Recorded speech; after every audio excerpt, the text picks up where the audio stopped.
Assalamualaikum warahmatullahi wabarakatuh. Perkenalkan kami dari kelompok 2. Kali ini kami akan mempresentasikan tentang analisis industri perusahaan sektor finance di dalam sektor perbankan. Perkenalkan anggota kami, saya sendiri Rosa Amalia Ananda dengan NIM 20220410288. Saya Anggi Kurnia, NIM 202204100258. Saya Alia Delpina dengan nomor NIM 202204100276. Dan saya Eni Nafsi dengan NIM akhir 301. Analisis industri finance. Industri jasa keuangan merujuk pada pelayanan jasa di bidang industri keuangan. Industri jasa keuangan juga mengacu pada sejumlah organisasi yang memiliki wewenang untuk pengelolaan dana. Segala aktivitas di industri jasa keuangan atau IJK termasuk dalam kegiatan ekonomi. Aktivitas tersebut diawasi oleh Otoritas Jasa Keuangan atau OJK, yang merupakan lembaga independen untuk mengawasi, memeriksa, serta menyelidiki sesuai ketentuan di dalam Undang-Undang Nomor 21 Tahun 2011 tentang Otoritas Jasa Keuangan. Selanjutnya yaitu jasa keuangan dilansir dari situs Otoritas Jasa Keuangan atau OJK. Yang dimaksud dengan industri jasa keuangan adalah kumpulan perusahaan maupun institusi termasuk lembaga pendukungnya yang bergerak di bidang jasa keuangan. Nah, industri jasa keuangan menjadi pilar perekonomian nasional yang diharapkan dapat memajukan kesejahteraan umum dan berdaya saing global. Nah, agar hal ini terwujud dalam pelaksanaannya harus senantiasa diawasi oleh lembaga OJK. Selanjutnya akan dijelaskan oleh Ain.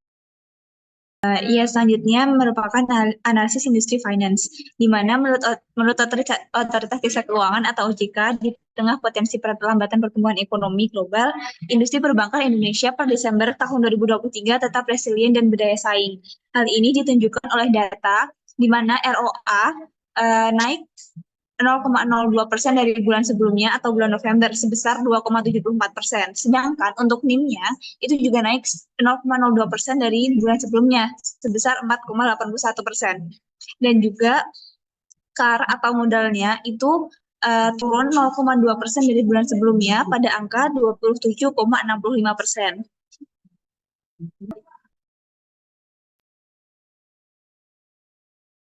Selanjutnya ada secara keseluruhan, yaitu industri keuangan Indonesia memiliki prospek yang baik di masa depan. Namun, para pelaku industri perlu terus meningkatkan kualitas kredit, berinovasi, dan beradaptasi dengan perubahan ekonomi global untuk menjaga keberlanjutan dan pertumbuhannya.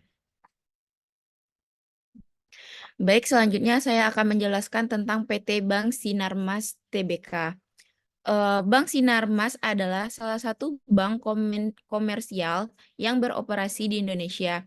Bank ini didirikan pada tahun 1989 yang merupakan bagian dari kelompok usaha Sinarmas, salah satu konglomerat terbesar di Indonesia yang beroperasi di berbagai sektor, termasuk pul and kertas, agribisnis, properti, dan jasa keuangan.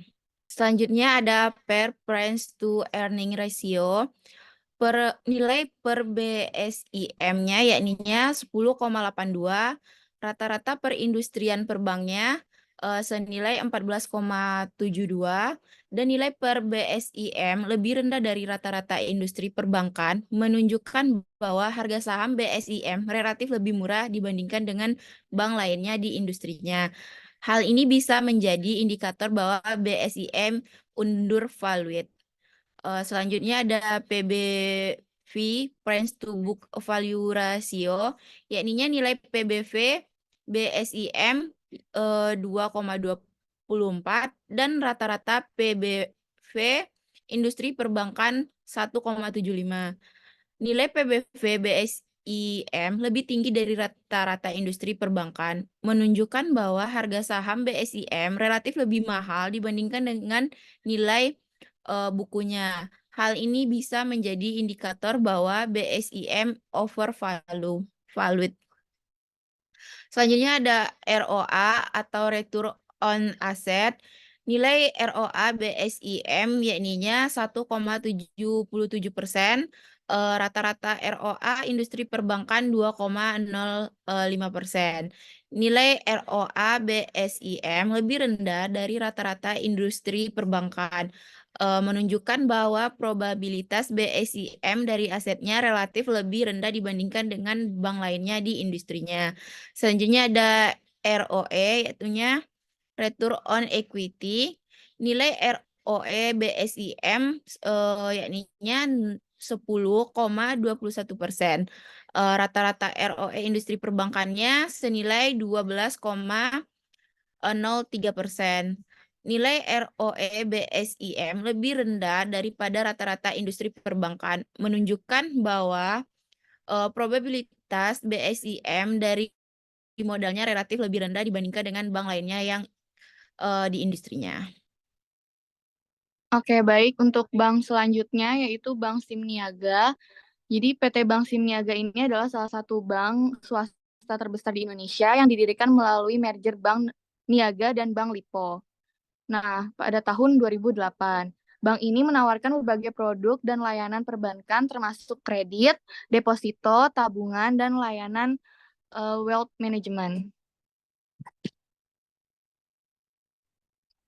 Next slide. Nah, untuk nilai rasio PT Bank Simniaga per 15 Mei 2024, yaitu untuk pernya itu ada 14,3x. Nah, untuk PBV-nya itu ada 2,2x. Nah, untuk ROA-nya itu ada 2,16%. Nah, untuk ROE-nya itu ada 12,59% per 31 Desember 2022. Next slide. Nah, untuk kinerja keuangan PT Bank Simniaga, yaitu laba bersihnya. Untuk laba bersih Bank Simniaga ini pada tahun 2023 itu mencapai Rp 9,8 triliun dengan pertumbuhan 11,5% dibandingkan tahun 2022. Nah, untuk kreditnya, penyaluran kredit Simniaga ini tumbuh 9,1% year on year menjadi 197 triliun pada tahun 2023.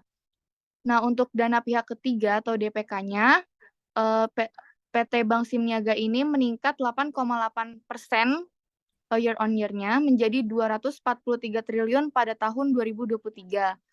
Nah, untuk non-performing loan-nya atau NPL, itu per September 2023 itu naik sebesar 3,1%, itu sedikit lebih tinggi dibandingkan NPL industri perbankan, yaitu yang sebesar 2,9%. Untuk bank selanjutnya akan dijelaskan oleh Oocha, Rosa.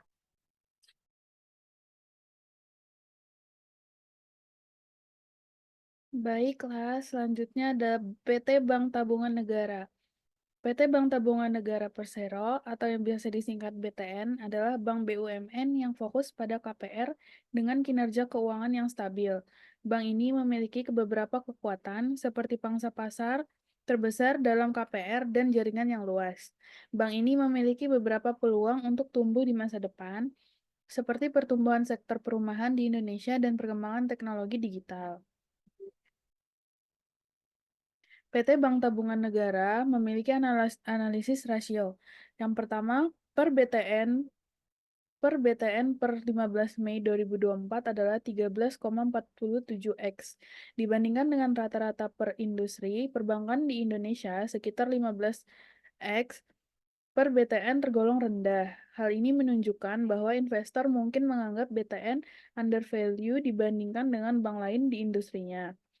Yang kedua, PBV BTN per 15 Mei 2024 adalah 0,78x.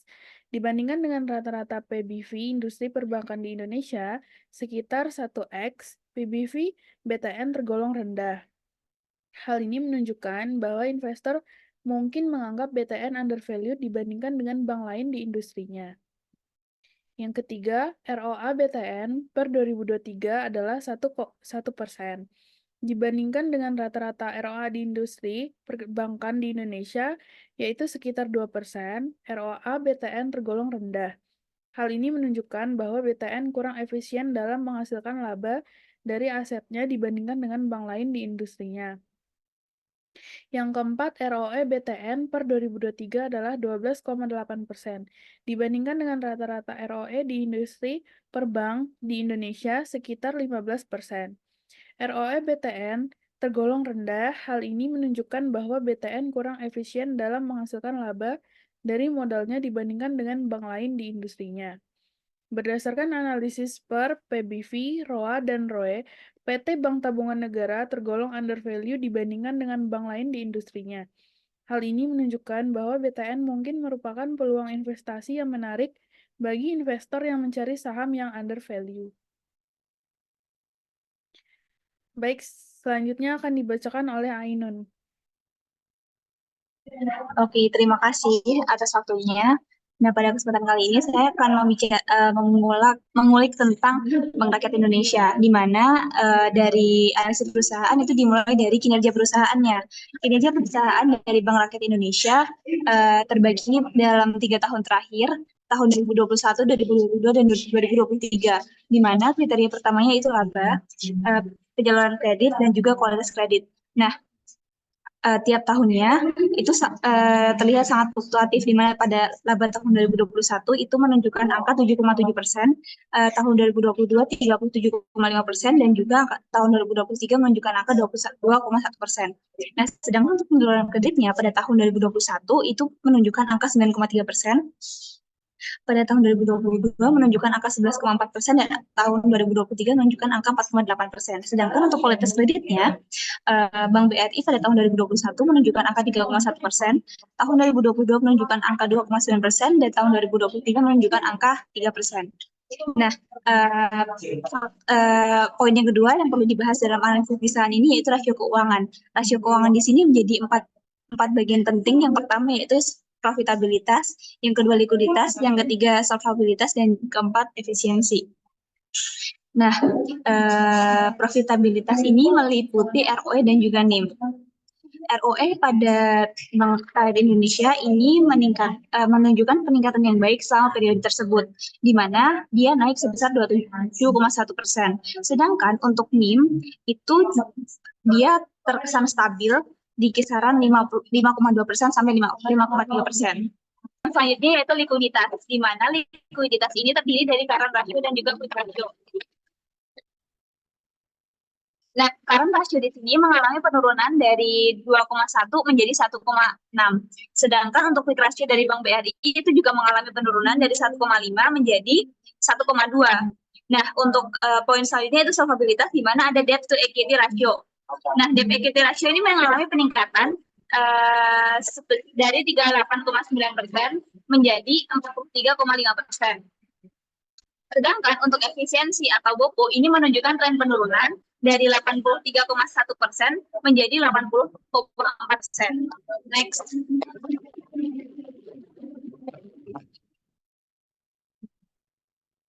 Selanjutnya yaitu analisis harga saham, di mana analisis harga saham ini terbagi dari dua, yaitu PBV dan juga PER.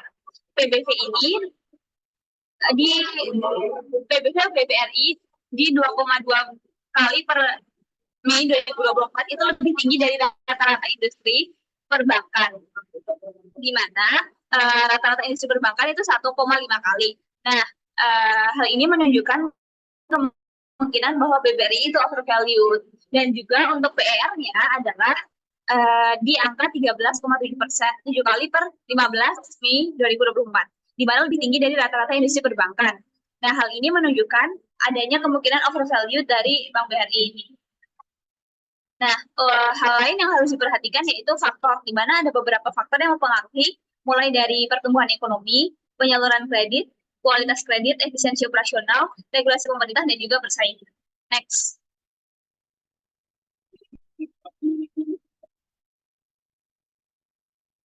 Nah, selanjutnya yaitu mengenai analisis industri finance. Analisis industri finance dari keempat bank, yaitu CIMB Niaga, BTN, BRI, dan juga Sinarmas. Nah, untuk indikator pembandingnya itu terbagi menjadi tiga, yaitu laba bersih, ROA dan juga ROE, di mana CIMB Niaga menunjukkan laba bersih 1,1 dan juga ROE 2%, sedangkan ROE-nya 12,40%. Untuk Bank BTN, labanya menunjukkan 0,4, ROA-nya 1,50% dan juga ROE-nya 8,20%.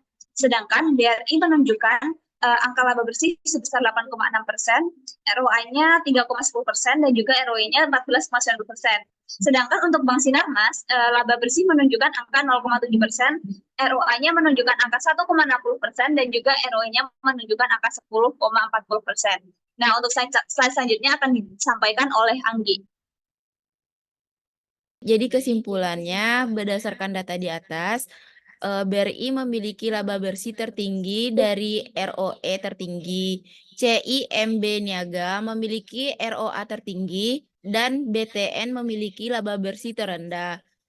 Sulit untuk menentukan secara pasti bank mana yang paling profit saat ini, Mei 2024, di antara CIMB Niaga, BTN, dan BRI, dan Sinarmas, karena probabilitas dapat berubah sewaktu-waktu dan mempengaruhi oleh berbagai faktor. Sekian presentasi dari kelompok kami. Mohon maaf kalau banyak kesalahan kata. Wabillahi taufiq wal hidayah. Wassalamualaikum warahmatullahi wabarakatuh.